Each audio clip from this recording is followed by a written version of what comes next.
Hey, welcome back, fellow scientists. So really, like legitimately shortest video ever for you, hopefully. Well, maybe how to do the test corrections, but it's the shortest video ever. But really quickly, I want to talk about hormones and negative feedback and positive feedback and hormone regulation. So you guys all remember positive and negative feedback. So positive feedback, we already talked about it. One example would be oxytocin with making the uterus contract, and then baby's head pushes on cervix, which sends a signal up to the posterior pituitary to make more oxytocin. And so that whole cycle continues and just gets stronger and stronger and stronger until the condition is resolved till the baby's born. Another example of that would be clotting, right? So if there's a break, if there's a bleed, right, then clotting is activated, and it's activated and activated and activated and activated and activated until the condition is resolved, until the clot is formed. So that's positive feedback, right? Negative feedback is when we have calcitonin and PTH, right? Calcitonin stimulates calcium salt deposition in bone. So that's if the blood calcium is too high, right? Then we want to take that calcium out and we want to put it in our skeletal system. If the blood calcium is too low, then parathyroid has an antagonistic hormone, and that makes the bone release calcium back into the bloodstream. Glucagon and insulin would be kind of the same thing. They kind of work together by doing different things.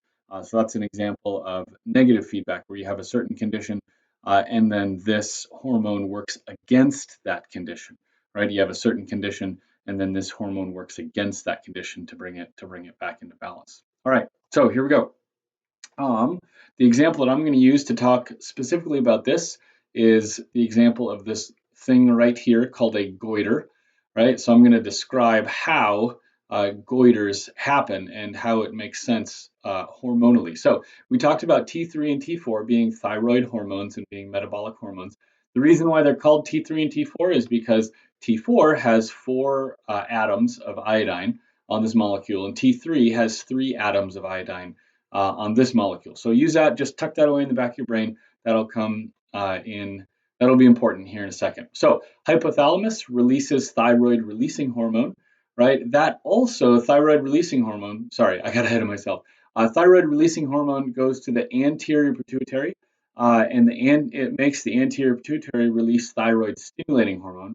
Thyroid releasing hormone also affects the hypothalamus by saying, hey, we got enough, you can stop making the thyroid releasing hormone, right?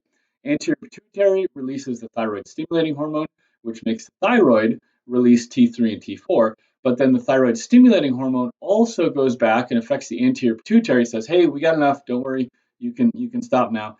And it also goes back and it affects the hypothalamus, said, hey, we got enough, you can stop now, that's okay, we're good, right? We know that we need to make it, it's made, it's out in the bloodstream, it's doing its job, right? T3 and T4 goes to lots of cells and works with metabolism, right, to increase the metabolism, to regulate the metabolism. And then you guessed it, it also inhibits its own production from the thyroid. Hey, we're good, we got enough. And it inhibits TSH from the anterior pituitary, and it inhibits TRH from the hypothalamus, right? So all that is well and good, and that's the way that the system normally works. However, you can read it right here. If a person's diet is deficient in iodine, then T3 and T4 don't function, because remember, we have to have iodine for T3 and T4 to actually function. If it doesn't function, then I'm not going to say no negative feedback. I'm going to say less negative feedback, right? So let's just go ahead. Sorry, I'm writing with my mouse. I didn't bother to hook up the drawing pad.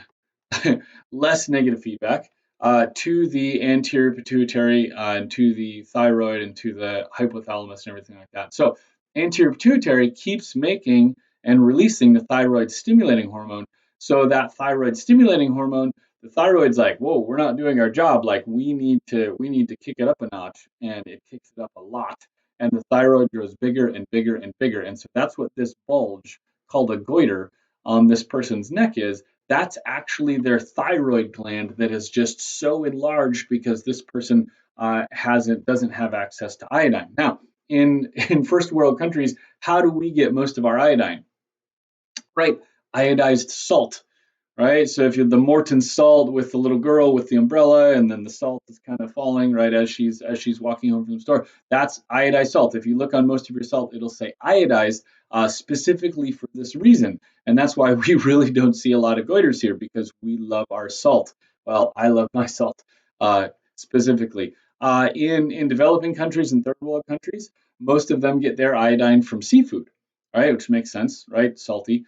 And people in third world countries or developing countries that don't have access to seafood, that's where you might see a lot of goiters, just because this kind of system of regulation right here is out of whack because they don't have access to iodine. So this has been Mr. Leo. Hopefully this has been helpful and informative, and I will see you on the flip side.